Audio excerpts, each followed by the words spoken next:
geekversus.com.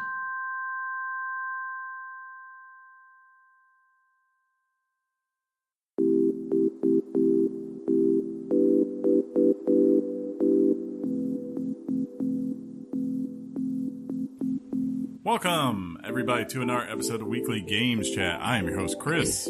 As always, joined by my co-host, Sean. Hey, what's going on, people? And John. Did you notice how he went, as always, as if it was... I think he was just I think we're weighing on him. He was rubbing his underbeard. And that's kind of like when you get a dog's ear. It was all it took for him to talk. I'm going to sleep now. He was like, Nap time. Yeah. His underbeard. You like that? I did. Yeah. Everyone have a good week? It was... Yeah. I had a very busy Yeah, you did. week Yeah, you since did. last we talked. You were partying with high schoolers and everything. All right, that can be taken out of context. Yeah, I know. And that's why I said it. Well, the brilliance of that, yeah, that turned out better than I could have even anticipated. I bet it did. It was, and again, out of context, right? It was amazing. I heard it was non-consensual. Wait. Now this just got weird. But yeah, I had Because it was arranged by adults. I don't know what to do. I'm uncomfortable. Gotta go. Woo. So, Yeah. Mm-hmm. my week wasn't horrible. That's good. It's all Not bad. kind of a blur. Thursday was particularly Yeah. hell on earth. Yeah, I don't want to do another Thursday for a while. I'm good with not doing that for a year or like 10. It's just one of those situations where you're doing Oh my God, exactly okay. what you're told, You just but now you figured still it out? You Okay. still get dirty looks. Sean didn't even know. I'm sitting there going, "What in the hell are you guys talking about on Thursday?" Mm-hmm. I was a part of Thursday. Doing You were exactly, literally the main guy for that day. doing exactly what I'm told and You getting got- dirty looks. I got on the elevator today, Yeah. leaving. She got on the elevator. Another dirty Uh-oh. look or silence? Just a diss, just a complete diss. As you should be. I'm like, now, Wait. in fairness, she was on the phone, but Did you get? You could have got a. if I see somebody I know, I'm like, Yeah, You know, the thing. ladies and gentlemen, you couldn't see that. He's but it holding was his real hand up. classy. That's great radio. Yeah, he's holding the phone up to his ear and he kind of gives a head nod with a smile. Yeah. That's what you do. I am on her list, and I don't get it. You've been branded a Richard, is what you're saying? I guess. I don't You know. were a Richard to her. Was I? I have no idea. I'm not Okay. even sure who we're talking about. So I'm guessing it's one of two people, but if it's involved with that day, Yeah. and I'm guessing that was it's fun. the one who's located in your building. So is there supposed to be some sort of debrief? Possible debrief actions. Uh-oh. I don't know. To be honest, when you said Thursday, I thought you were talking about Friday, which was when we picked up our Super Nintendos. We did do that. Oh, Yeah. So that's why I was confused. I went, "Oh, that was not." That. Wait, you weren't there with us when we did that, though. I was. No, you weren't, Yeah, I was. because I was there with him. Yeah, he I was know. there. He was there. No, you were doing your Old your man gig. Lockard. That was the next day. No, he didn't go with us at lunch. Chris, man, you okay, man? I remember these things. It was me, Jeff. Jeff was not there. No, Jeff he wasn't. was there. Jeff joined us after we ate lunch. My memory is immaculate. No. You Clearly two not. old men. Look, it's Tuesday, so you really got to tighten this up when we're done. Uh-huh. I'm good. I'm building a PC. Yeah, you are. Yeah. So yeah, we picked up our Super Nintendos. Which, John, have you opened yours? Mm-hmm. I'd have not yet. Jeff got 2 of them. And I think he opened one I've got to make a confession. for Holden. This What? is your confession. I had to, but I did the right thing and I let one of my friends buy one. How did you get Wow. 2? Why didn't you let me buy it from you? Serious? No. did- Chris, I'm trying to get to the bottom of this. You didn't say you wanted it. How did you get You never 2? asked. I pre-ordered at EB Games and then left and went down to GameStop and pre-ordered. He's that D, folks. So if you want to know why you can't find this console and it costs $9 million, I bought 2 Nintendos and I haven't flipped them. I don't plan on flipping them. I'm not that D. you're that guy who's a collector that keeps them there, never opens up and uses them. And there's some little kid right now that could be playing those games. Well, his dad should have stepped up to the plate and got him one. His name was Jeff, and he did. There you go. So but he got one. He did. Yeah. So He got two, too. He's kind of a D. but what, John? And it's his John's birthday giving me this a look. week. What's up? It looks like I'm your 7th best friend. Why is that? You're solid number 6, dude. Dude, you're like, I remember that day. I'm getting in the car. He's following me to my car just so we can see the receipt. Dude, man, you really saved my life. I really appreciate this. Thank you so much. You so did. I put that money down and you went to the other store. After. Uh-huh. After. Uh-huh. I didn't come with the pre-order before. Yeah. I can show you the receipts. Whatever, man. Whatever. I can show you. Cuphead, bruh. Was it good? Was it good? I don't even know what's happening now. Was it good? I don't know. Chris, was it good? We're not there yet. Okay, news. What's in the news? You ready to eat yet? Dear Lord. Guess we're going to get some The, dumpster juice. Look, I'm going to put it on air. You came through for me. I did not have one until you gave me one. But you went. See you, man. Thanks again. Did not. Sneak. No sneak, sneak. sneak. No, who was I with? Do you remember? Apparently, Nobody. Jeff. Oh, came Jeff from was I there. was with Jeff, and Jeff said, let's go down to GameStop and, quote, see what they got going on. I could have told you they have them ready because I went over to EB Games because they had already got them ready. At that time, GameStop had not, right? yeah, I had called you and said, I'm at GameStop. They can't seem to get their system to cycle over. Yeah. When we went So in, you're a D. you know the lady and the guy? Remember the lady that was mad at you for getting two? Yeah. You technically and the guy. There was another guy. Both of them went down there too and got another one. Those jerk faces. And you were you just left. Yeah.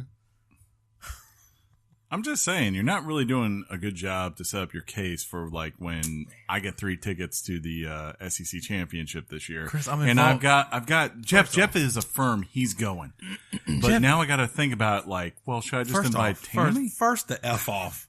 How is he all of a sudden he's in? I mean, Well, how many years in a row does he have selfie pictures with you at the Georgia Dome watching Alabama win an SEC championship? I'm going to go with 0. You know he was why? with us last year. Jeff was with us last year. Yeah, pretty sure he was. Yeah, last year was the year we all 3 went together. Are you sure? Yeah, because the year before was me and you, and the year before that was me and him. Jeff didn't go last year.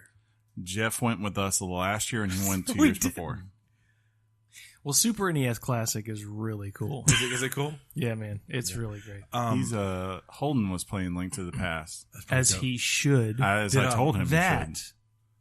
I'm going to say this. That is an astute young man. But then he put it down. And he started playing Super Mario RPG, which is a fine game. But I said, like, what the heck are you doing here? Well, no. That's one of the reasons why I'm excited about this because I never got my hands on Super Mario RPG, and I'm looking forward to it. It's a fun game. I never played Super Metroid.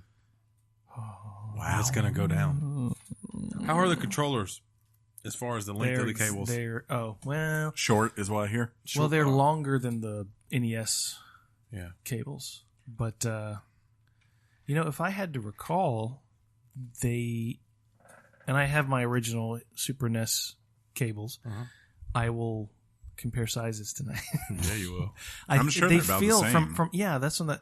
And that's the thing, we're not going to really expand on this much during the news, but the 2 chief complaints, one of them I can understand the cord, I guess. Yeah, sure, make it longer.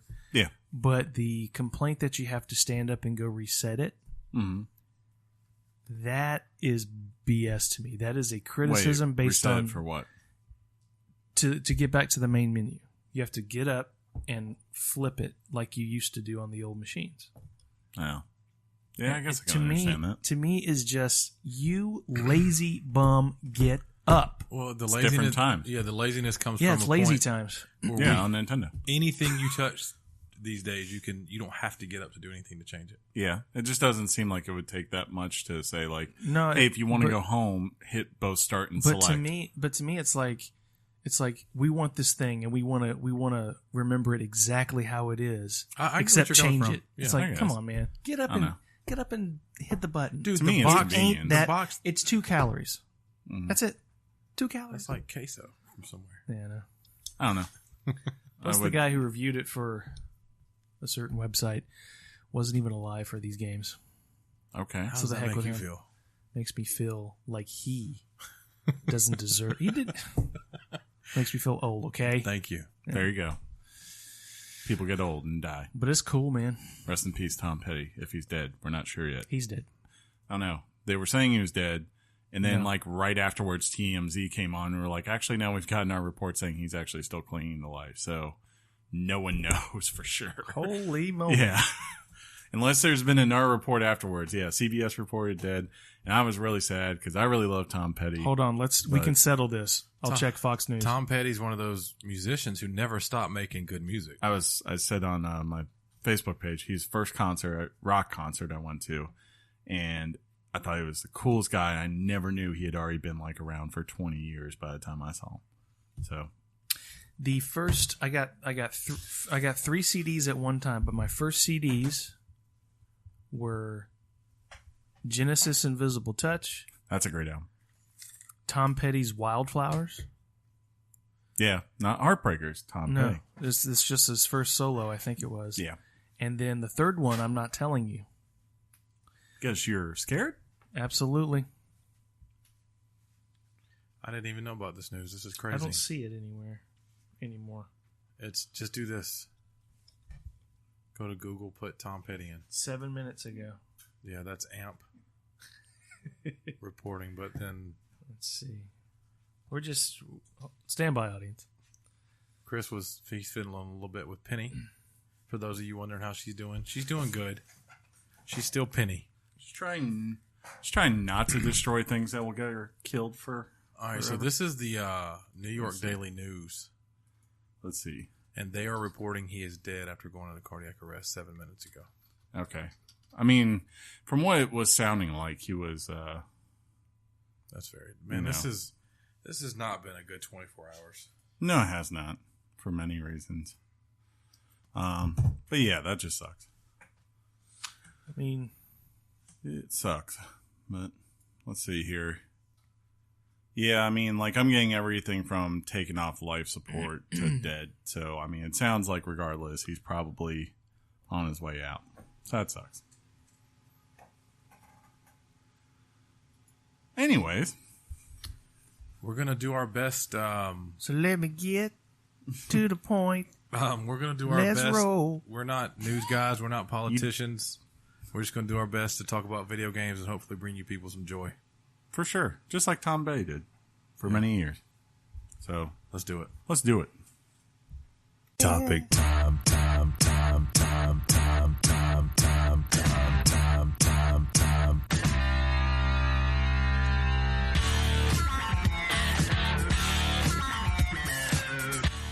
The topic is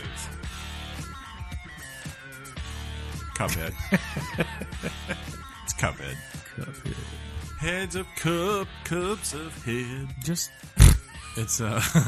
Cuphead.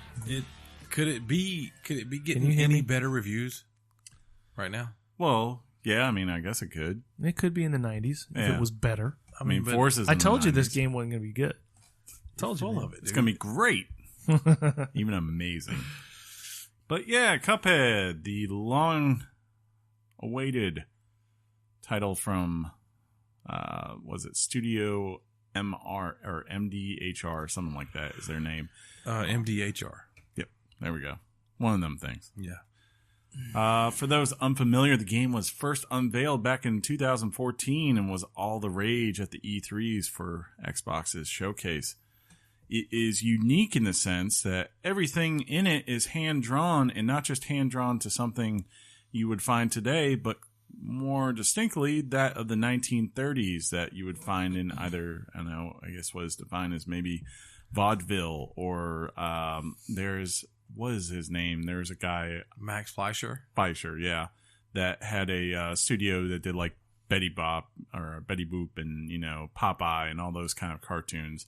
If you've ever seen those, Who's Framing Roger Rabbit, a lot of Toontown is in that style that we're talking about here, where it's a lot of inanimate and like inanimate objects having faces and personality to it.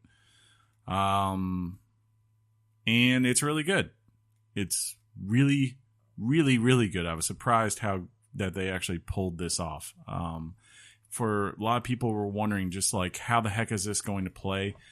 Basically, the game breaks down into 3 types of styles. You have levels that are the main focus, I would say, which are bullet hellhole or what is it called? Bullet hell type battle stuff where you have constantly stuff just flying at you from an enemy on the other side of the screen. It's your job to avoid it and learn the patterns and slowly progress. You have these running gun levels that are kind of like Mega Man, where you're just constantly trying to go from left to right, shooting things and jumping over and trying to avoid hits. And then you also have levels that are kind of like the bullet hell levels, but they're more platforming based boss battles instead of just staying in one static place. You're either moving up and down or you're moving left to right, whichever. Something is constantly changing. So you're having to manage not only the boss's attacks, but also making sure you don't die in the process from the moving world. The story is pretty simple, but it works perfectly fine. Basically, the idea is that Cuphead and his friend Mugman. That's his brother, ain't it? It just kind of says his friend.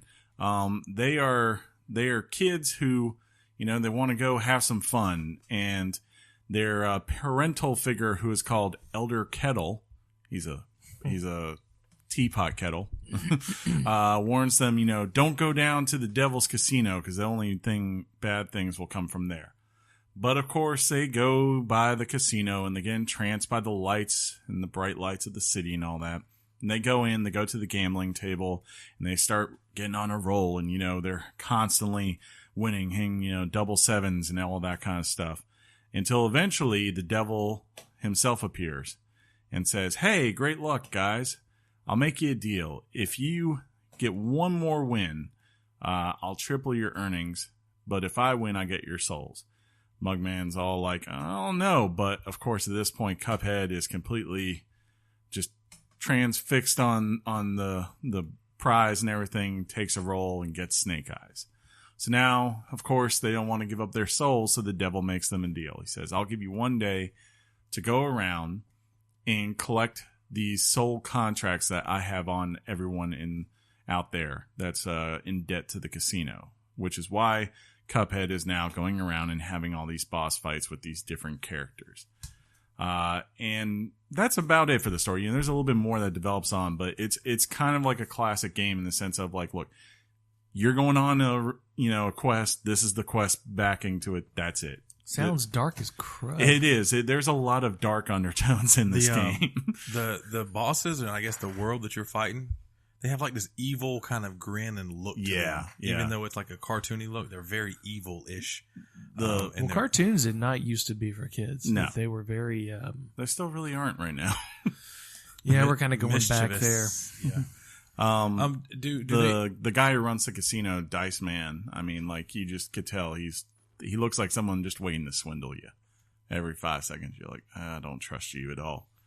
My first thought is... I wonder, and I don't answer this. I don't know if it gives up anything with the story, but you got to think that there has to be a twist where you can choose really what to do after you made a deal with the devil. Do you? Because I feel like the game needs to have that approach to where, sure, you can go get all these contracts and you can turn them back into the devil, but what if you decide not to? What if there's another way? There is in the background. As soon as you get out there, you're like, there's no way we're going to get this done. And Elder Kettle, of course, because these are his kids, he's like, look, let me try to see if I can find a way to do it, Yeah. But basically the game is broken down to 3 hub worlds. Each hub world has usually 6 bosses that you're going to have to fight, along with 2 running gun levels, and then maybe like a little unique level in between. Like there are these mausoleums you can go where you have to kind of parry off these ghosts, and as you beat those, you get new specials for your character, like super abilities.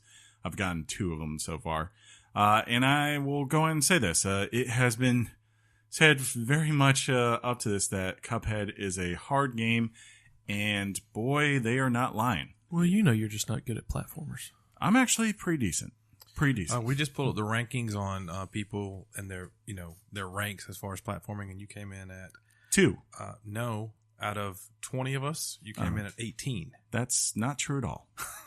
I've seen you all play Destiny. I've seen your raid platforming abilities. You can come play Destiny 2 with me. Oh, I meant 2D platformers. Top notch. But yes, this game basically, no matter what, you start out each level and you can only take 3 hits.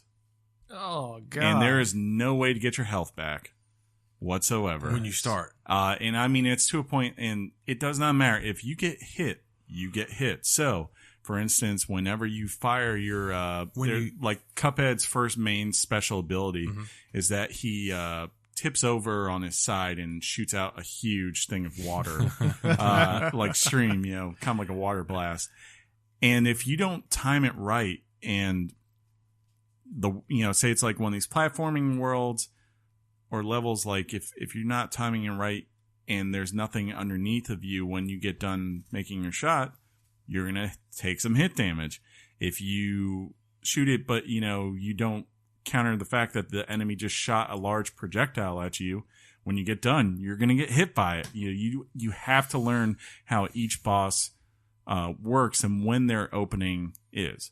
And basically every boss that you fight will go through a series of changes. You have certain points. So for instance, the boss I just got done was a dragon, and like the dragon is, at first he's like kind of shooting fireballs at you, and you've got to dodge them, and every now and then his tail will start to come up behind you where you're standing. You have to adjust where you're moving to. And his tail comes and spikes up, so you have to do that. After a little while, you get done with that, he flies away and circles back around. And he sticks out his tongue, right? And there are these little clouds that you're jumping onto to avoid the tongue. And as you do that, these little flames come walking out, and they just are like, hey, we're little flames. Here we are. And about 1 in 5 will just casually start to squat down and power up and shoot up into your general direction. So you have to be prepared to counter his act. After you do this forever, you eventually get to a point where he gets real angry and he bursts up, and all of a sudden he's got 3 huge heads. And they start shooting fireballs. But this dragon owes the devil his soul? Apparently, yes. The dragon shoots his fireball at you. Now, here's the kicker. If you hit the fireball, it bursts into 4 little tiny fireballs. So you have to make sure you don't shoot the actual fireball. And about every 10 seconds or so, the middle head will power up and kind of turns into it almost looks like the best way to describe a fire hose head. And will just shoot out flames straight out across the board. So you have to make sure you're either high up or low down to avoid it. And really, these things that on the surface, like when you see them, you're thinking it's not complicated. But it's doing it. It's like games like this, like not Super Metroid, but Super Meat Boy, or even to an extent the escape levels on Ori and the Blind Forest, where it's like they demand perfection from you. You need to learn. First, you need to learn what the gimmicks of each enemy are, what the proper counter is for that, and then you have to continually execute it. Because there are times, I swear, I've gone to the final form with like not being hit once, and within 2 seconds, I screw up, and all of a sudden I'm down to 1 hit. It does not care, and I have sat there. Probably on that dragon, it took me about 50 tries before I finally brought it down. That's the hardest one I've done. There was one level I watched where there was a moving train. I have done the moving train with the skeleton. Or no, I haven't done that. I've done the roller coaster. That's what I'm thinking of. I've never heard so much profanity from gamers. I've heard that. Yeah, I think that's coming up for me. Oh, I've heard. Brutal. Jeff and I made the mistake of trying to play it Friday night after we might have had a few adult beverages, so that was really fun. Because we struggled on 2 bosses for about 45 minutes. I got up, when I got up the next morning, went home, I turned it on, and I beat both those bosses in about 5 minutes because I was so experienced with it and actually was in really good control of my senses at that point, so I could execute. But each boss, some of them are kind of quick to figure out. Others, though, you're going to struggle, especially for there are these awesome levels where you're a plane and you're flying around, and you have to, like, there's one where you battle a genie that's on the other side, and you have to dodge his attacks as they come at you, but then also look out for projectiles coming from behind you too. And you're trying to power yourself up for your special, because once you get filled, you can turn into a bomb that then you shoot and guide towards him to do massive damage. Well, I love Cuphead's just when he shoots with his fingers like this. Just like that's the thing. I like that. That's so They're cool. Like, we don't need guns or anything. Yeah, he just puts his fingers, he just shoots and he's constant ammo. He never runs out. And you do get different weapons throughout the games. One of the things with the platformer levels, there are coins there, and there's a shop that you can go to where you can either get different kind of. You can get to the point where you can equip 2 weapons on him at any time. You can equip a super. And you can equip what's called charms. So, like, one charm is maybe you get an extra heart per level, or the one I actually use the most is there is one where it makes it so that when you do a dash, you turn into air, so you don't hit anything that you go through. So, therefore, if there's a wave coming at you, you can get to the other side without taking any damage. But a heart meaning you can take an additional hit? Yeah, basically, an extra HP. But the sacrifice of it is when you wear that one, you do less damage. So you get an extra hit point, but you have to survive longer. So, risk reward type thing. So I've heard for this game that they literally went back to the 1930s technology. Yes. To record things, to get the sound. They use that type of equipment to get sound.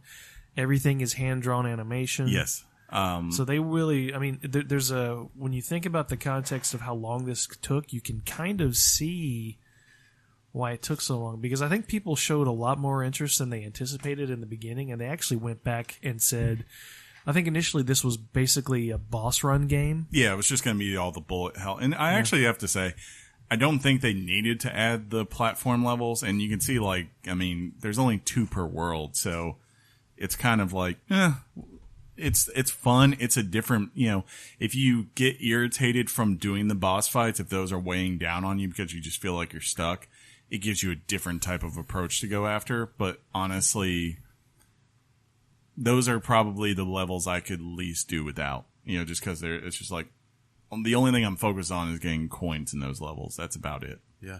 And going back to your graphic thing that you were talking about, Chad Moldenhauer, he previously was in graphic design, and they're saying that the 1930s cartoons had like about 24 frames per second.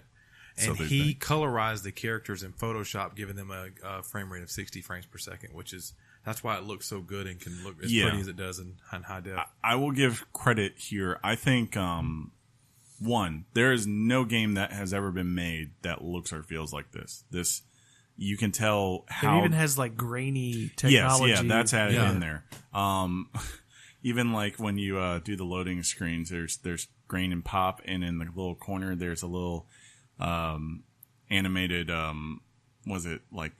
glass tower, or what they call, like that you put sand in to measure time, and he's just jumping and flipping his little glass and just smiling at you. Isn't it just called an hourglass? An hourglass. Thank you. I was like trying to remember the actual term. I was like, there's a simple term. I was just looking at it like, keep going. Just keep doing this. Just go off the rails. Thanks for the help, guys. Sand and flip and what's it? Just for the record, it's not just in this. It's everything in life. They just want to see me fail. It's all they care about. The question that should be asked, Chris, is: do you bring that on yourself? No, not one bit. No, you guys are just Richard Nixons. I was smiling at you, following you, going, I know what you're talking about, but I don't know what it is. No, I don't know what it is. So that was all me? That was all you. I was 100% Richard? You were the Richard. Yep, you're the Richard. Chris, you owe me an apology. It feels good, Chris. I gotta be honest.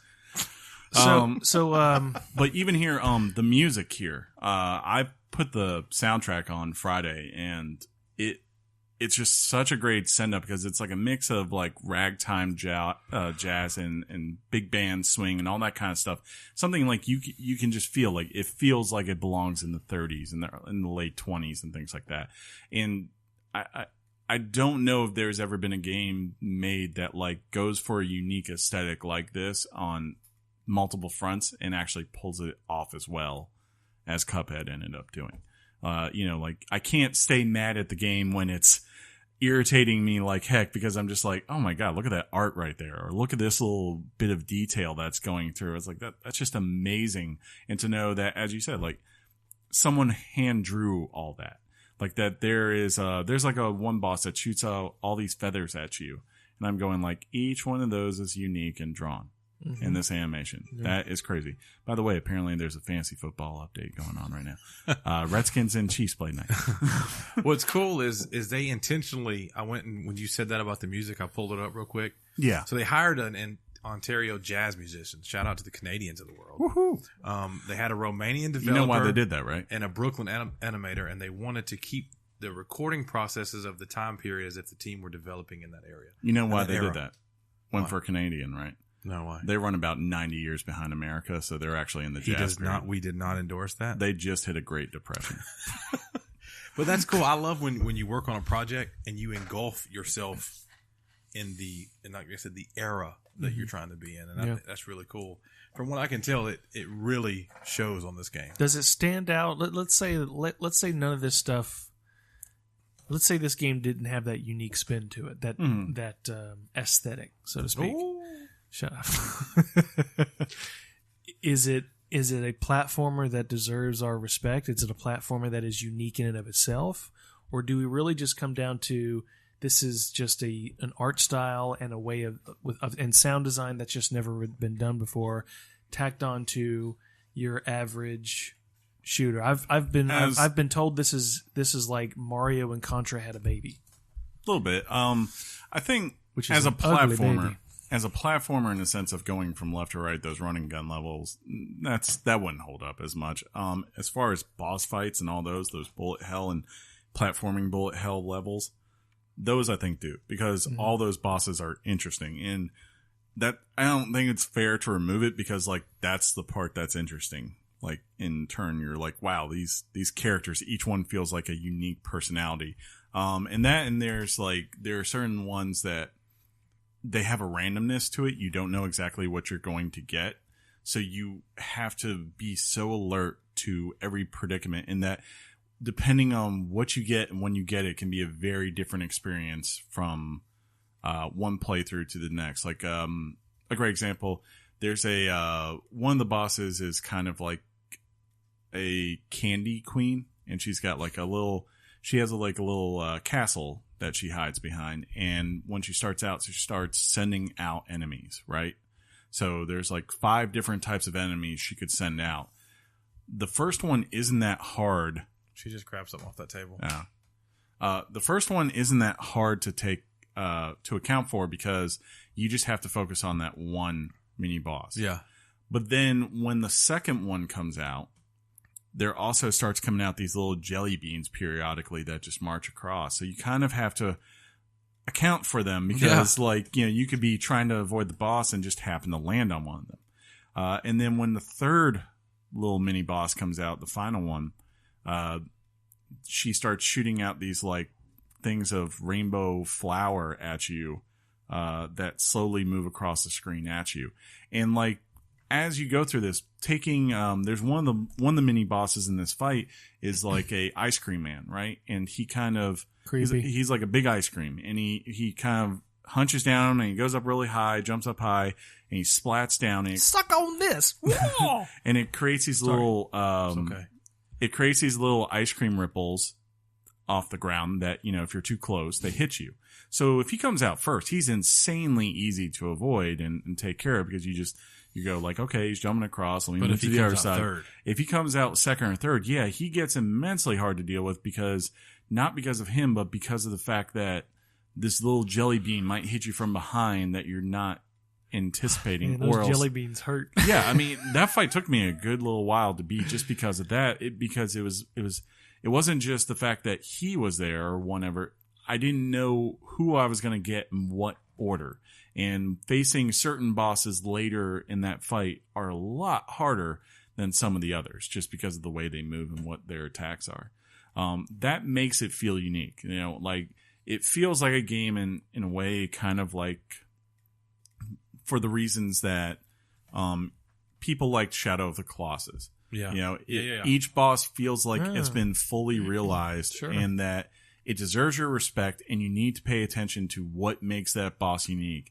And the moment you don't, that's when it makes you pay for it. Probably even more so than Shadow of the Colossus would. Shadow of the Colossus would be like, well, Do it again, kid. Yeah.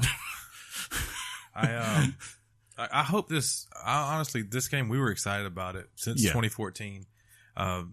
The scores are in that, like John alluded to, the high 80s. I hope they stay up there. I hope they get better. I'm sure they will. I hope that it's here for a while. And does it have any updates or anything planned?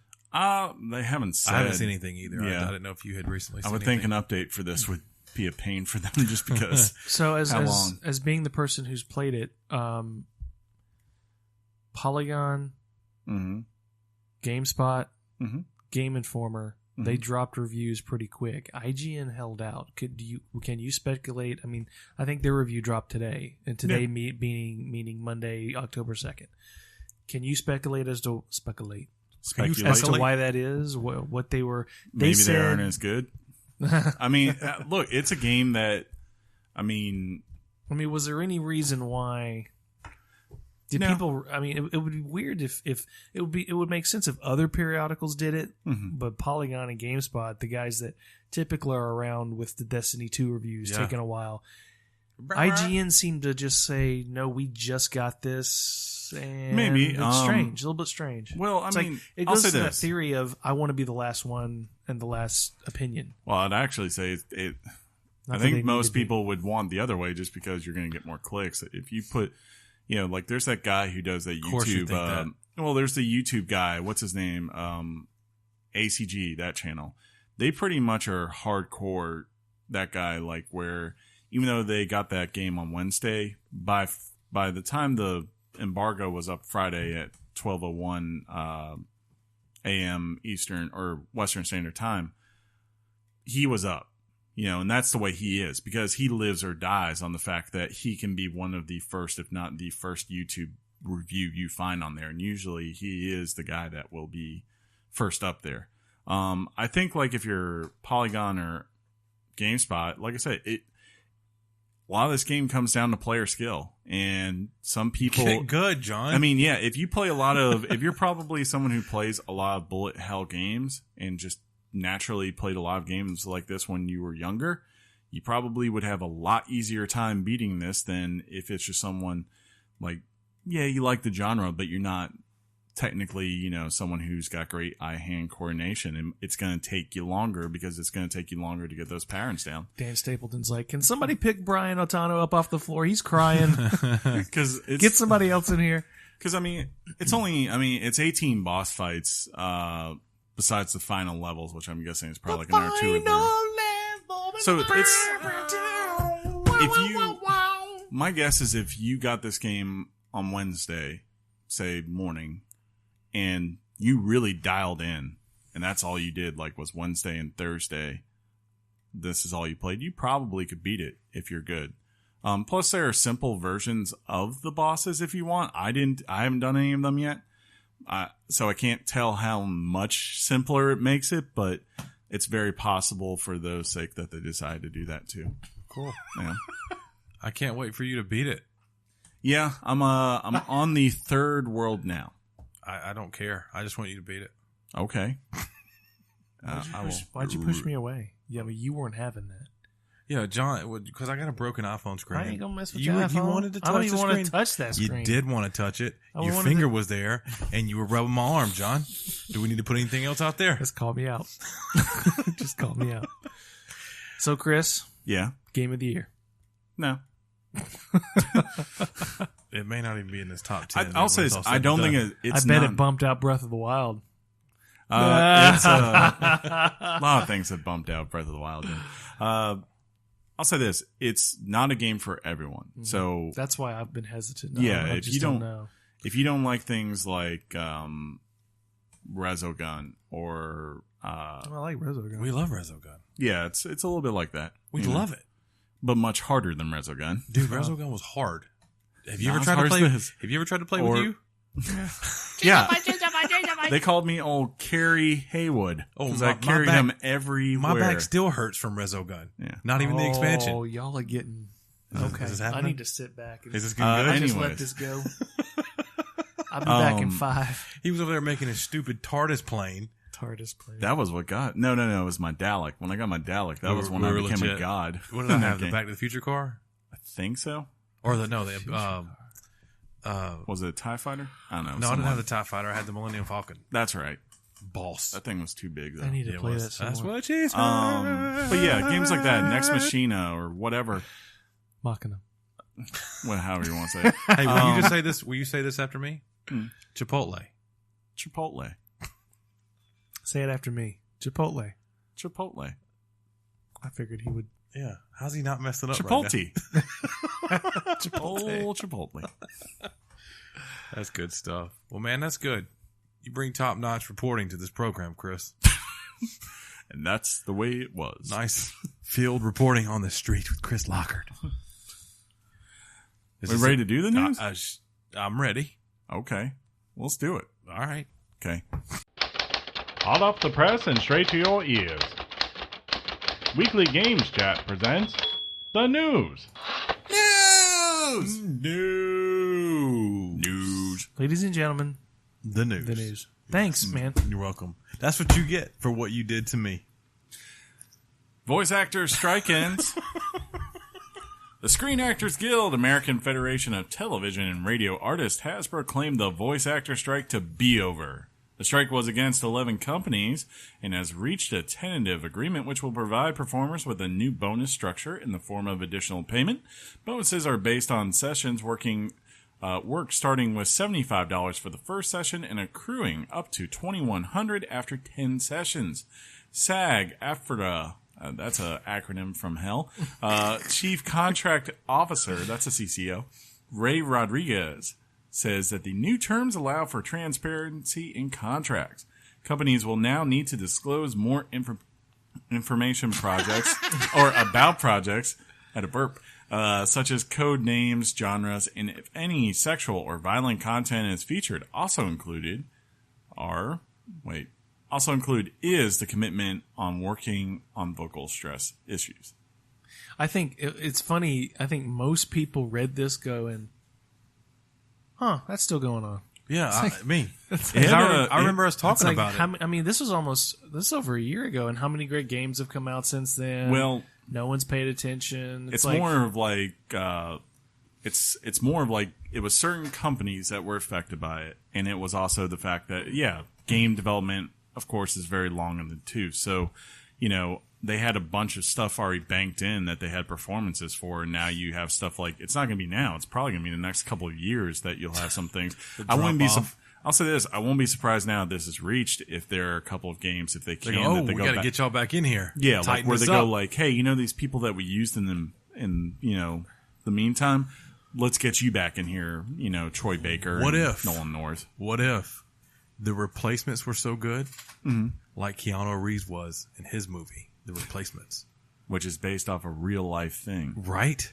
But they couldn't say Washington Redskins or the NFL. The only thing I really don't like about this is the companies will now have to disclose more information about projects. Mm-hmm. I just don't think that's up to. I mean, that's just up to the game. Yeah, and you go in. I mean, I think each side needs to be fully autonomous, and each side has a decision to make. I will work on anything, or I won't work on this. I believe that we will win. And just you have to disclose to me. It's like, I mean, how many companies have people working on different things? Right.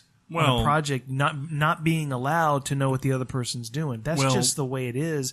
And it's just like, let this be the nature of the business. You choose or choose not to work. And the company can disclose what they want to disclose. Mm-hmm. Actually, though, the main reason why that was a huge issue was because when it comes to all other mediums, that's a standard for their industry. Like when you make a film, they have to disclose to you what the film is. They have to send you a script and a synopsis of what it is, because you may not want to do that film if you know what it's based on. And basically what they were running into is like, I know what you're saying. You get contracted for something, you go in and it's like, by the way, we can't tell you what this project is. And you're like, well, I need a gig. And then it's like, well, okay, by the way, it's actually a shooting game that we're not going to tell you still what it is, but we need you to do grunts and hard, things on your vocal box for 10, 15 hours. And that's where a lot of these issues are coming in. I can understand. No, this talks about, things to include like sexuality and things like that. Yeah. It makes sense in a movie because you're the one having to take your clothes off. This is a computer generated image here that's going to take your clothes off. Yes, you are lending your voice to it, but you need to. I think a company should have the right to withhold information if they choose, meaning the person who potentially does the voice has also the right not to work for that company if they don't like that policy. And look, this is the medium. But I think that company should have the right to withhold it if they want to, and not have this blanket rule across the industry. I think like the solution is called freedom and liberty. Sure. To me, the solution is kind of what is the standard, which is to say, hey, they have to tell you, but in turn, you're expected to sign a non-disclosure agreement, and if you break it, they probably can sue you, just like any other movie studio could if you disclose something that you're not supposed to. See, that's a choice also. I'm just all about choice. I'm all about freedom, and that's it. Are we forgetting that movies, by the time you're signed on, the script's already done? Not necessarily. I would say the majority of the time a movie is not going to change too much versus a video game that's going to change in development the entire time. Well, both cases. I think it's more of like, look, people want to know, if you're a star, you want to know what you're signing up for, if it's worth your time. You know, I'm sure if Activision comes to you and says, we want to cast you as something in a Call of Duty game, that's a bigger get for you than say, we want to cast you in this random little tiny Activision thing that's not that big. You might have, if you have those two offers out there and you know those are the two games you could do for Activision, you probably might be more so inclined to take the role in Call of Duty. That was what the problem, or one of the big problems they were saying was presenting to all of them, was that they didn't know what they were working on. So it's really hard to assess what is the bigger get for your own career because you're not being told exactly what's going on here. And, you know, I don't have a problem with it because, like I said, these guys, this is what they do in their industry. And I understand what you're saying. They got to protect themselves. I have a hard, maybe I'm just completely out of touch. But if I go to a room knowing that I got to record something, I'm going to talk to people and I may not know the facts 100%, but I'm going to get an idea of what's going on. Mm-hmm. That's not how this works, though. Then I'm completely out of touch because I'm a person who's going to talk to pretty much everybody I can. I'm going to have a guy with me like an agent. Mm-hmm. I'm going to figure out something. Your agent is simply going to say, I have this session for you for voice work that will be probably this many hours. I will fire my agent and say, dude, if you don't start letting me know what I'm going to do, you're out. But that's the thing. They're not going to know. They're not going to know because the company isn't going to tell them because they're so concerned about leaks, basically. But you'll be able to get an idea. No, I mean that's literally what they're saying. I find that so hard to believe. I'm just about letting industry standards be decided by the market. I mean, that's it. I mean, if Activision becomes one of those companies that doesn't disclose every tiny detail, and we're not talking about synopsis here. This didn't mention synopsis of what they're working on. They know who they are. They know what they're working on. They know the general story. It's the matter of whether there's a certain type of scene or a certain type of something.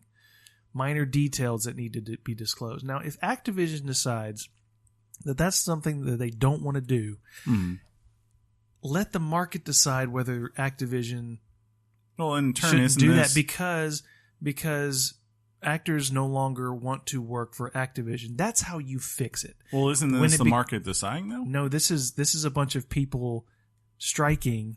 Sure, they're a group. They are part of the market. They've decided we will not do this unless we get these concessions. They've now negotiated out an agreement. I mean, to me, that's them. That's a bunch of people who probably by themselves do not have much power because they're just actors, most of them no-name actors, versus corporations that are literally worth billions of dollars. So coming together and saying, look, we are going to have a standard to protect all of us. I know what collective bargaining is. You know, I think that's important. Do you? That's right. To me, it's just like freedom's freedom. Yeah. Choose to do it or don't. You have the right to accept people's terms or don't. That's where the individual's freedom begins and ends, and then that's where a company's freedom begins and ends. You don't like what we're selling? Don't buy it. All right. It's just that simple. Anyway. That's how you save face for everybody. Save face. That's right. You know what's not going to save face? There it is. Any plans for a Vita successor? Andrew Howe, Sony of Interactive Entertainment, who is also its president. Thank you for tightening that up. Yeah, I know. Sees the handheld market, quote, limited. In the time of the smartphone, Sony has all but dismissed a successor to the PlayStation Vita to compete with the Nintendo Switch. Quote, the Vita experience was that outside of Japan and Asia, and there was not a huge demand. The lifestyle shift towards dominance of smartphones as the single key device that is always with you was the determining factor. I feel like it's kind of weird he had to say this. I mean, I'm not really shocked by this at all. I think PS Go or the original PSP, I think, did a good job to at least get a base in there, but it was pretty clear when the Vita came in that at least when it came to them, no one was interested. And I don't see anything that would say that's changed for them, for what they would do. I don't think that would do it. I agree. Yeah. I think there's still a market for handheld gaming. That's probably true. I mean, you got the PSP sold 80 million units. And I had one. I liked it. And then the DS line, I mean, those are kind of the two living in that generation. The DS line sold twice as much. But 80 million is not no slog. You know what I mean? Not no and slog. I think the Vita suffered from a lot of things, and people just assumed that smartphones were the primary driver that killed it. It suffered from a lot of things. Price wasn't really one of them. It was that stupid. Yeah. It was the components that went with it to maintain it. It's that you're giving me the handheld convenience, but you're giving me the handheld convenience in name only. You're not giving me any other item like the SD cards. Those things were $1 gajillion to get additional space for your machine. And I'm telling you something as little as the control scheme on it. I've had a friend who recently bought one. He was trying to figure out a way to play his PlayStation on the go in Kentucky. Yeah. From there and still log into his PlayStation. And you can do that with a Vita as long as you have internet and you're connected to your PlayStation or whatever. It's kind of like a Switch, right? You can do it with your computer too. Yeah, yeah. A lot of people don't know that little fact, but it's there. But he was like, the sticks and everything are just weird. It could be something that little that turned off people. I mean, he had it for a day and took it back because of that. I mean, the attach rate for the PlayStation Vita is one of the highest in the industry. I mean, it was fantastic. And, I think that, and they gave up on the promise of what they advertised. This is a console experience in your hand. That's what they promised. See, I disagreed because I feel like they came out and you remember when they first launched the PS Vita, they put out an Uncharted game. Yeah. And they put out a full-fledged Assassin's Creed game in nothing Liberation or whatever. What was Kratos Liberation. Yeah, you're right. Both of those, major AAA experiences. What was the God of War on PSP? There was Ghost of Sparta was on there. So they put no, it wasn't on there. Was it? No, it was on PSP. Yeah, okay. PSP and the Indiana Jones game. But right? That was on Coleco version. Not sure. And MS-DOS. Yeah. But anyways, it felt like they invested into it and it didn't hit. And Sony isn't like Nintendo where they're going to keep going back to the board just because they're, different type of corporation than Nintendo. And I think that what he's saying is, look, we can't keep affording to take this kind of risk on something that, sure, might have attach rates that are really high, but that's because the people who actually have that console, they're hardcore dedicated to that console.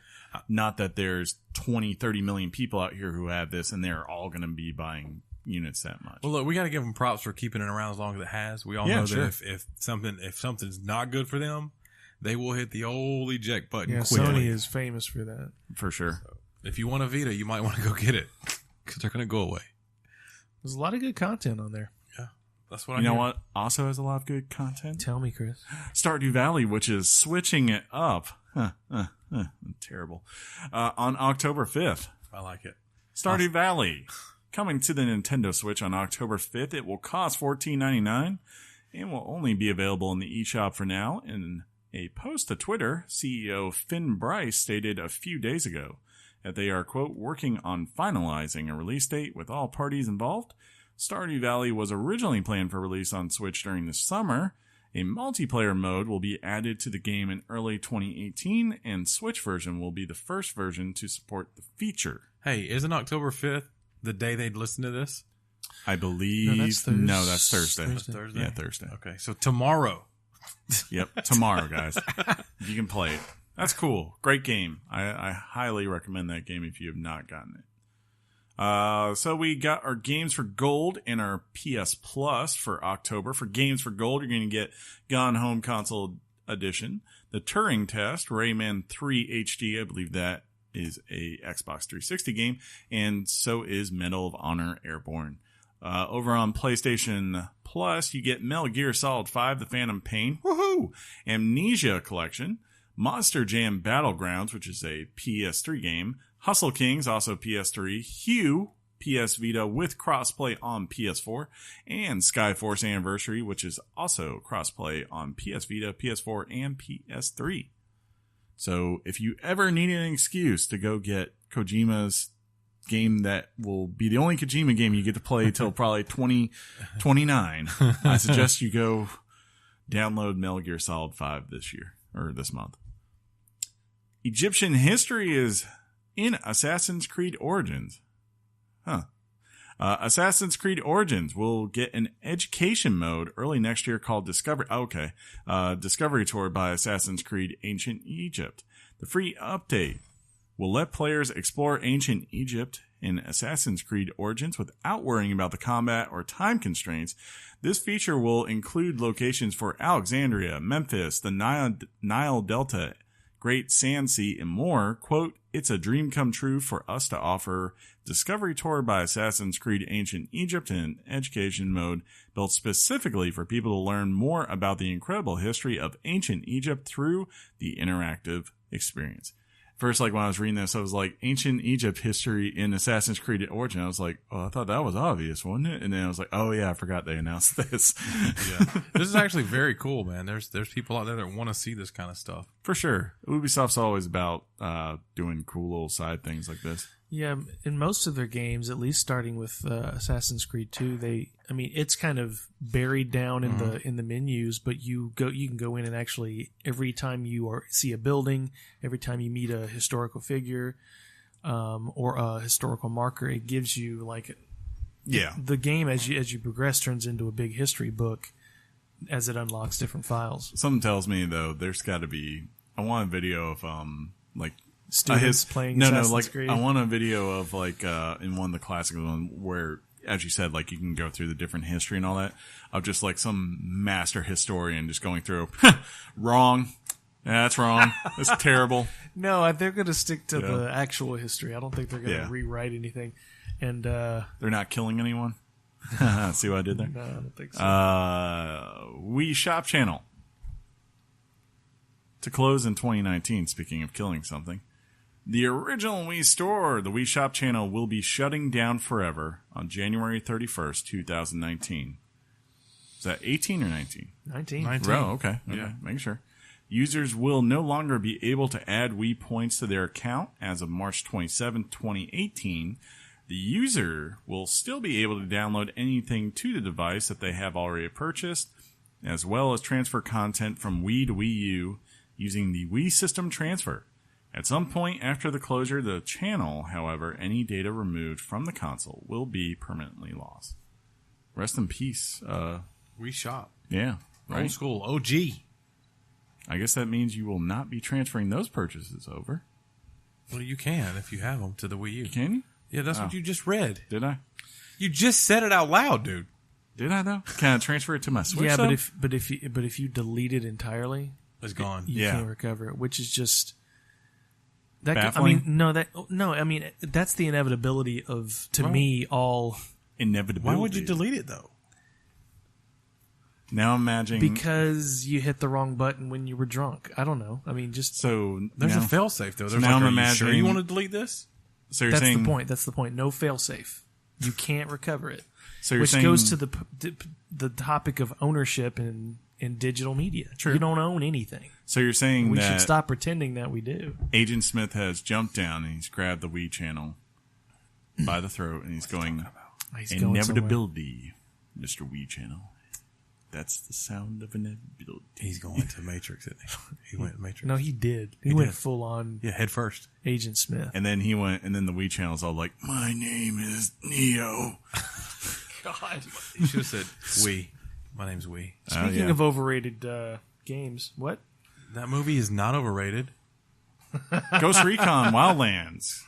Ghost War PvP mode. Tom Clancy's Ghost Recon Wildlands. New 4-player PvP mode goes live on October 10th. It will feature 4v4 death matches with the new PvP mechanics such as suppressing fire suppressing fire and sound markers, as well as 12 available player classes to choose from. The classes fall into 3 different categories: assault, marksman, and support, with each class fulfilling specific roles on the battlefield to achieve victory. Strategy and teamwork is crucial to success. The update is free to owners of the game. Basically, Ubisoft going to be like, you know what? We need to keep making money on this game, so let's put this in here and keep making money. Man, that Tom Clancy, he really can make some video games. Does he just do this by himself? From the grave. John, you know he's passed, right? Yes. You're supposed to say, no. What? I hate you so much. I hate you too. Well, I love PUBG Corp, which was formed. PlayerUnknown's Battlegrounds developer Bluehole has announced Bluehole. I just love that Bluehole. It's a great name. It's like, that sounds gross. Yeah, like blowhole, John. We get it. They have announced the formulation of PUBG Corp, a subsidiary devoted to the game. Quote, given PlayerUnknown Battlegrounds' global success, we want to ensure that we have the operational efficiency that is required to support the game globally. This new structure allows us to be nimble as we look toward the expansion of strategic business opportunities that include the game's potential in the esports sector and the growth of PUBG as a true global IP franchise. It was also announced that PUBG has now sold over 13 million copies. Millions. That's 3 million in this month alone. Like, you know what sucks right now about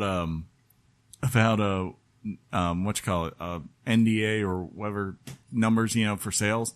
They don't include digital sales, because I guarantee you just about every month PUBG would probably be number 1 or 2 on everyone's list, probably, for games. NDA does include it now.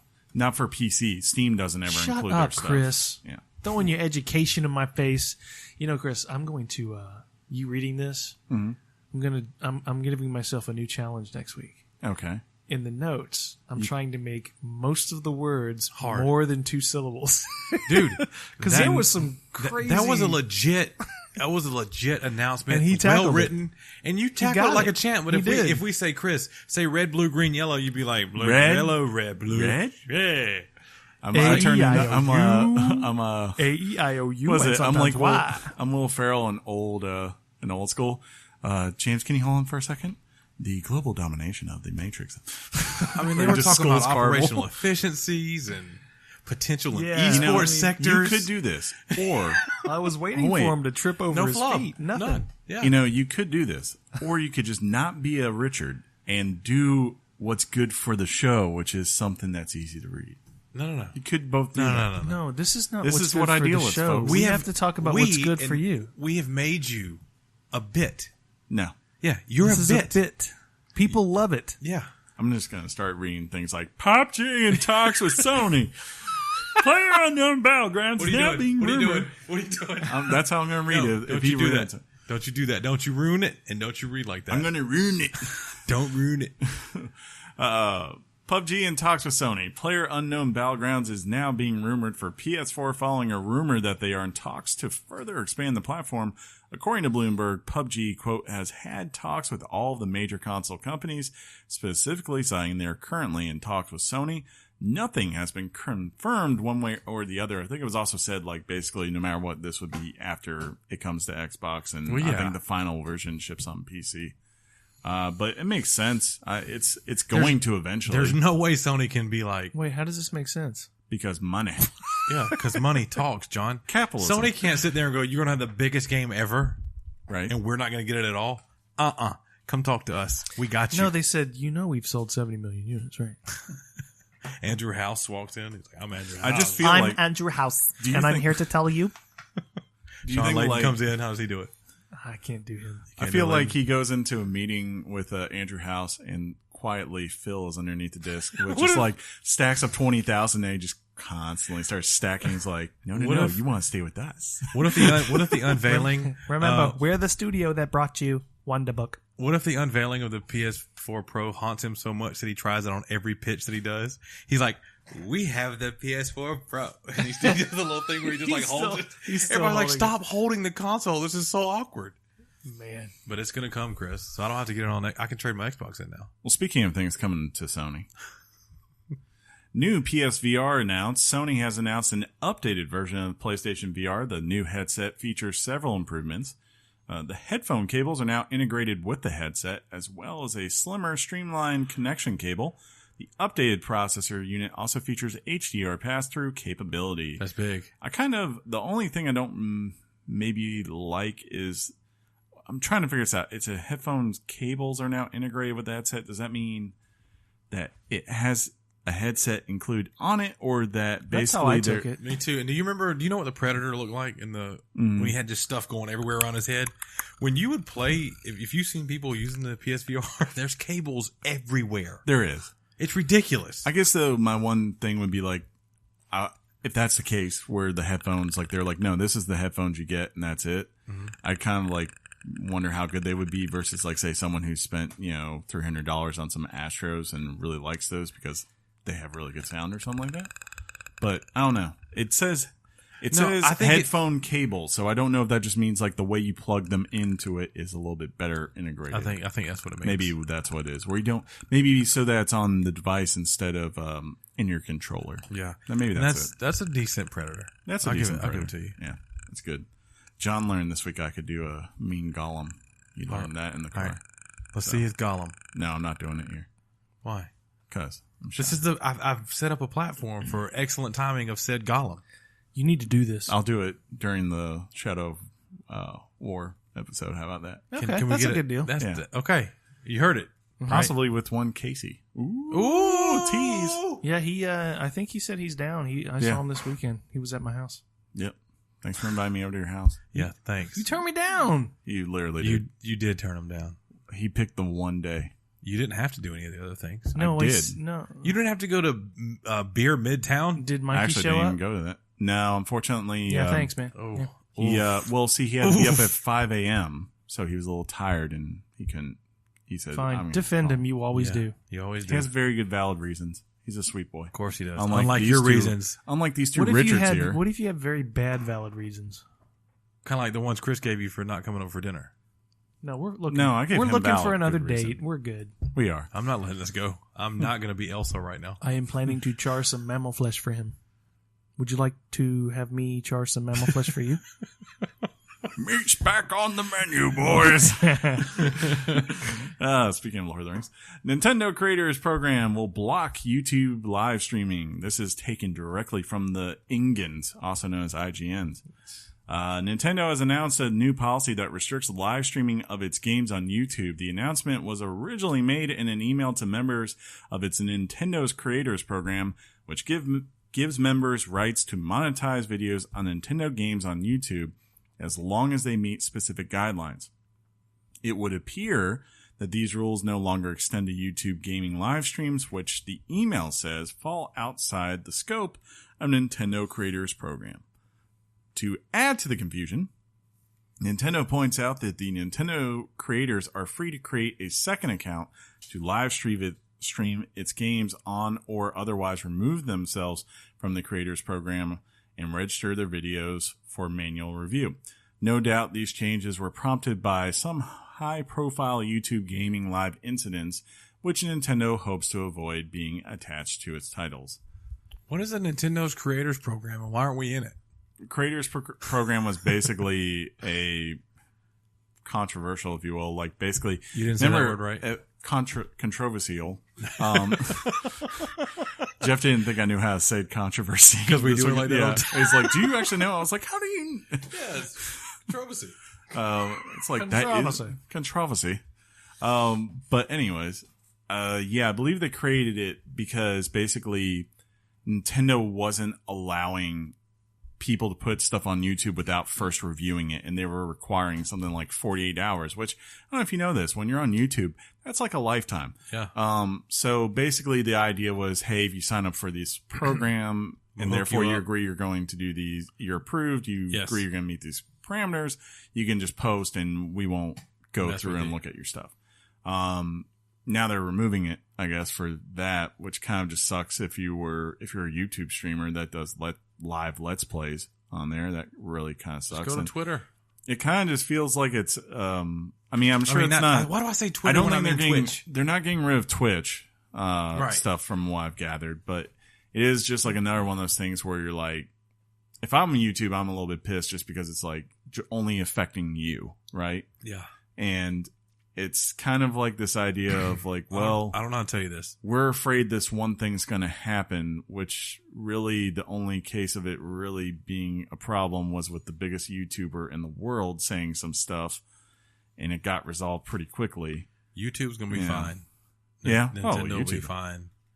It's the creators. If you're a YouTube guy, then it's like now you're kind of like, I have to go to Twitch. Yeah. You just don't have a choice. Okay, I wonder. It would be weird to see some Nintendo content like on Mixer, wouldn't it? Because technically, you could. Yeah, you could because PC. Because PC. Yeah, they make it easy for you through your Xbox. Like they have the app built in, but you could go through your PC if you wanted. But there are ways to still stream it. It's just YouTube is one of those ways that now looks like it's going to be a little bit harder to get your stuff out there faster, which is the key when you're doing that. Yeah, I think it would just be more like if you're a YouTube guy. You know, obviously with the Mario stuff, it just means you're going to play something else if that's all you want to do is YouTube streaming. And it kind of also just means if you're streaming these smaller games, you're not going like, you know, the Stardew Valley, for instance, you're not going to do it on your Switch. You're just going to go do it through Steam, which probably you would be already, but you know, it just kind of sucks. I don't know. Finally this week. Well, you sound like we're warming up a choir. Red Dead Redemption 2. Rockstar has released a new trailer for Red Dead Redemption 2. It reveals details on the story of the game and introducing its new protagonist, Arthur Morgan. Rockstar describes the game as, quote, the story of outlaw Arthur Morgan and the Van der Linde gang as they rob, fight, and steal their way across the vast and rugged heart of America. In order to survive, the game will be released on PS4 and Xbox One in the spring of 2018. At least that's what we hope. The game will also feature an online mode, cashing in on the success of GTA 5. Also, the last Red Dead game. Super excited. Yeah, that trailer was awesome. So it had been hinted for a good while, or people just presumed that they were going to do a prequel, and this trailer finally confirmed it. For those who played the first game, the Van der Linde gang is run by Dutch Van der Linde, who is the person that you are basically, as John Marston, charged to hunt down because you used to be a part of that gang. He has a new gang when you play Red Dead. And so now we see him in the trailer, you can just tell, like in the Red Dead, he's black haired with like a lot of gray streaks going through it. You could tell his time, much like John Marston's time, has passed. But now, here in this trailer, he's got like a full black hair, head of hair, no gray anywhere. He looks way younger. They haven't hinted if, apparently, that's the time. The show's got to end. We're done. Apparently a World War II, news update has come through. Yeah, like, there's no hint as to whether John Marston is in the outfit this time, but I think it's cool because like the Red Dead is like the hint of the end of the Old West. Like when Dutch, spoilers for a game that's now nearly 8 years old, but when Dutch dies in that game, he warns John Marston, like, look, as soon as I'm gone, they're going to turn and come right after you, because it's not just the fact they want me gone. They want all of us gone. This is the end of it. And, you know, you get that sense that's where it was going. But this game feels like it'll be like, no. Instead of showing the end of the West, let's see the West 30 years ago in the 1880s, where it's like really in its heydays, you know, like we're 15 years out from a civil war and everyone is kind of out in this place that's just freewheeling, doing what you want to survive and make your fortunes. I can't wait Looks freaking beautiful as hell. I didn't see any gameplay. Was it all story? No, yeah, they won't show gameplay till later on. Probably. I mean, the thing is, everything in Rockstar games, the cutscenes, they're in-game engine. They don't do separate things. Yeah. So what you're seeing is what the game will look like. Yeah, just to me, if they're shooting for the new person, the new adopter, it didn't do anything. Because it's a trailer designed for people to have the context, and if you don't have the context, you have no idea what you're looking at. I think it doesn't grab anybody the way it would grab you, who played. I don't know. I mean, there's the one shot that I think that really I like the most is where I'm presuming it's Arthur is going up the mountainside. And below you just see this beautiful valley stretching out. And knowing that, like, I can go anywhere in that valley and the way it looks, you're just like, God, that looks like, what I imagine, at least in my mind, the Old West as far as Arkansas and Holland would be. So that looks really promising. They'll reveal more as time goes on. I think, the other thing that's cool too is that, because of the time frame for this game or time period, can tell it's going to be a very different experience from the first one. Probably a lot more like heist type missions with the gang, I'm sure. Because Arthur's a very different character than John. Anyways, should we wrap this up? Never. What?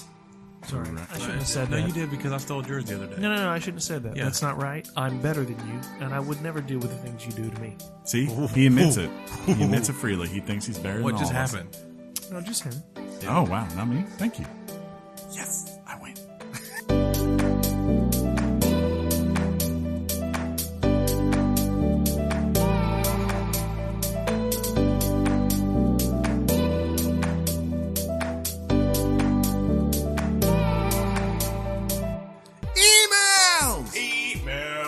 Emails. Electronic.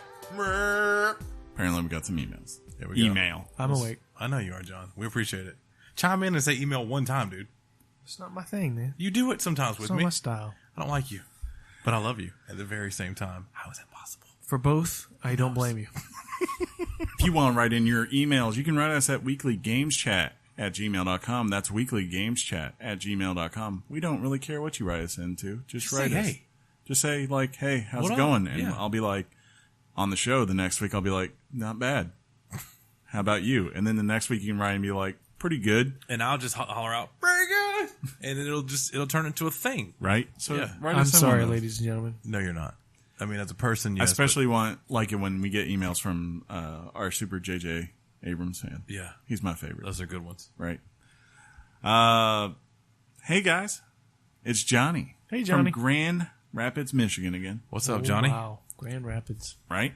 I wrote the email a couple of weeks back that ended with the "this is getting long" part, and I can't believe I didn't see that when writing in the message. But anyways, I hope you completed the raid, Sean. Have you? I did Good several job. times at this point. Good job. Yeah. I am currently addicted to Destiny 2 and have been playing it nonstop since, he wrote since instead of since, release. Anyways, I wanted to know your guys' take on the football players taking a knee during the anthem. Ooh. That's I know a hot this button is topic, isn't it? I know this is a gaming podcast, so I understand if you'd rather not talk about it, but I know Chris and Sean love football so much. But I would like to know, I would like to know what you think. I believe they have every right to do so, to pretty much protest Trump being president. But I just wanted to know what you guys think. Also, what do you think about Steph Curry not going to the White House? This apparently is about to make this weekly political chat. We should probably not go there because John has a look on his face, and so does Chris, and you have no idea of the dichotomy Word of the day. of political stances and whatnot. So let's use that. You'd probably be surprised by my opinion. Oh, I think. do we go there? I don't know. I'll just say, personally, I'm like you, Johnny. People got a right to express themselves however they see fit, and you can do that whether it's taking a knee or if you don't want to spend money on NFL products. You go right ahead. Doesn't affect me either way. I will still be watching my Redskins tonight on Monday night, because I like watching football. What goes on for 20 seconds beforehand is not going to change that. Whatever it's done, it's definitely opened up more dialogue on everything. And I feel like that was possibly Kaepernick's original intent. Probably. It's crazy. I'll say this. It's crazy to see the POTUS get involved. Yeah. That was weird. Yeah, that with the whole entire Steph Curry thing, that was more of like, I'm like, well, it sounded like they were talking about going, but, you know, even though some people might not want to, they were going to decide as a team, and it's like, well, you just made it easier for them. So. And look, I'm just a co-host on a podcast. I do a little DJ dabbling. I'm just a guy, but I will personally never not stand during the national anthem regardless of anything. Same but here. I'm not in a position to judge anybody for whatever they choose to do or not do. I'll leave it at that. There you go. John, you got anything? My whole problem with this issue is, for the most part, the noise that you're hearing is it reminds me of the sentiment from the Bush administration, which everybody attacked, was you're either with us or against us. Mm-hmm. But now you have both sides, and I mean this, both sides saying the exact same thing. If you believe that I'm supposed to stand for the national anthem, you're this. Or the other side, if you believe that you shouldn't stand for the national anthem, then you're this. There's no nuance in this discussion. And this discussion is, if you take one or the other side, you're not really using your imagination. I would just offer this perspective. I work for a company. That company has an image. That company has a logo. I, as an employee of that company, I can't make political statements on behalf of that company. Did we ever consider the fact that these football players should not be allowed to make political statements on behalf of the company and the uniform that they represent? Yeah, you're speaking of the NFL at that point, right? That's an interesting perspective. I'm not saying that they should or shouldn't. I'm just saying I work for a company, and if I did that, I'd get fired. That's true. And I think we lose that perspective because these are celebrities. And we idolize sports like we do in this country. Yeah, it's always going to be different when you're a celebrity. There's a time and a place to I don't know that maybe going to your knee has an effect. Maybe it doesn't. But I can tell you a lot of things that have more effect than just taking a knee. I just think the discussion we're having is just not interesting. It's boring because we're all saying you're this or you're that. Yeah. There's no in between, and there's no, wait for it, nuance. Oh, there it is again. Because in most cases, in most political discussions, things are a little bit more complicated than we like to pretend that they're not. This is true. And that goes for everything. Mm-hmm. You know, and I'm one of those guys who did not, as a Republican, I didn't vote for Trump. So I upset conservatives and I upset Democrats equally. Yeah, you did. And with that, it is what it is. I think we all said really good things that we meant. I did see one interesting point to the whole entire standing or kneeling during the national anthem, that someone would say, like, well, the moment that you involve, like, the anthem or the pledge, right, are you really working for your company at that point, or are you doing something that is a social civic duty type thing? And, where you have a responsibility to do something because a company wants you to when it comes to a civic thing. But it's not the first time this has happened. People in England right now are like, yeah. People are kneeling at football games? Forget this. Like, what was his name back in the 90s? Chris Jackson. Basketball player for the Pacers. He sat during the national anthem because of religious beliefs. Because his last name is Jackson. And it's not the first time. It will probably happen again. The national anthem is a hot topic. I know this is somewhat disrespectful, and I mean this as a joke. I honestly do. What if Colin Kaepernick was just sitting down? What if one day he was just trying to tie his shoe and he didn't realize it, and he went, "Oh gosh, now I got to come up with something." I doubt that's the case. Don't get me wrong, but it would be funny. And look, it's just, I don't know. It is what it is. It's was it 200 players a couple of weeks ago? Yeah. And then it went down to 20? Well, I think everyone So mostly... I think people are kind of getting Here's the deal. When it was scattered and it was a couple of players on a couple of teams, Trump does what he does, which it generates this huge outpour of the players actually doing it.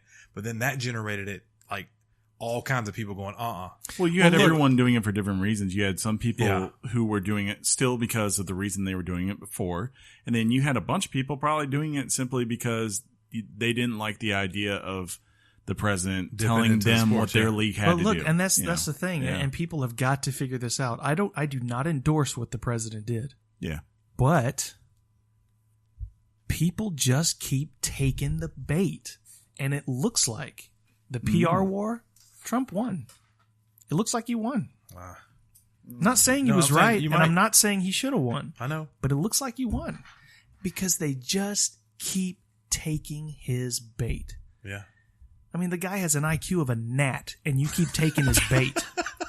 Someone is listening to this podcast right now who is the biggest Trump supporter, just wanting to throw something at you.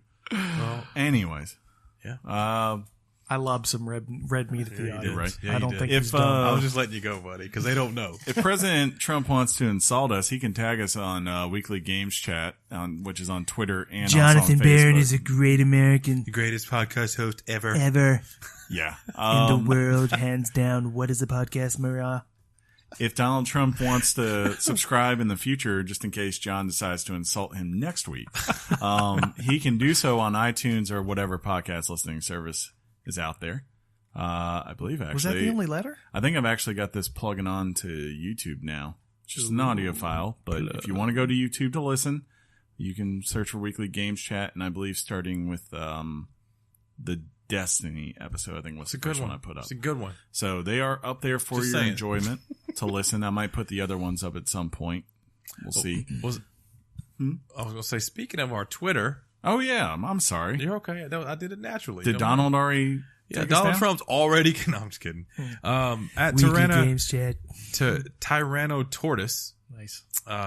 He said, hey, at Weekly Games Tyrion? Chat. Well, it's that guy. Okay.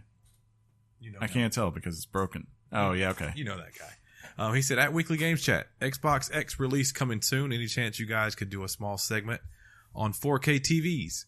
Put off playing Gears 4 to enjoy that 4K. I gave it a like, and I said, I'll bring it up.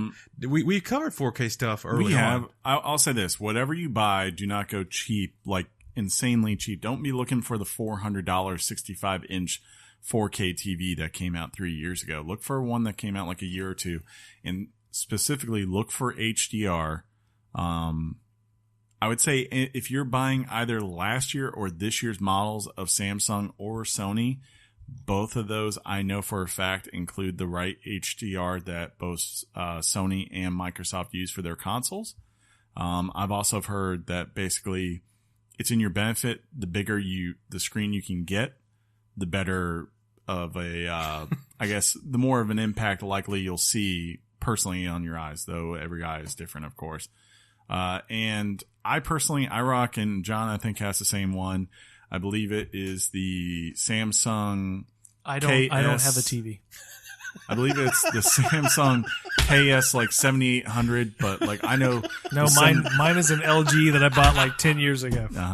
It's in my bedroom. Please take it. There's the Samsung 7800. The 8000s I know are really good, and the 9000s. I've also heard that the new Sony ones that just came out this year are supposed to be excellent. Tap notch. That thing mounted to the wall is just a prop. It's not real.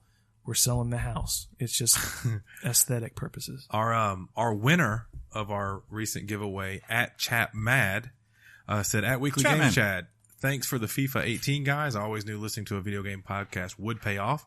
Hashtag best gamer podcast. Hashtag Georgia dudes. I need to send him like 3 days after I sent him the email. I keep forgetting this, and now I'm going to put it on the episode to do it.